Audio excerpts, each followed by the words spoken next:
یصلون علی النبی الا المتسحرین، اللہ تعالیٰ اس کے فرشتے سحری کرنے والوں پر اپنی رحمتیں نازل کرتے ہیں۔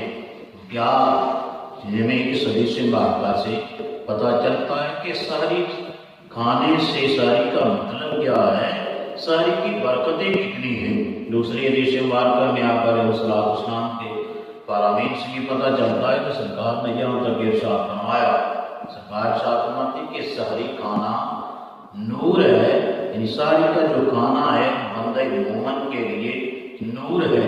اور پھر یہاں تک سرکار نے ارشاد فرمایا، آقا علیہ السلام ارشاد فرماتے ہیں کہ ہمارے کفار کے درمیان، آقا علیہ السلام نے ارشاد فرمایا ہمارے اور کفار کے درمیان سحری فرق کرتی ہے۔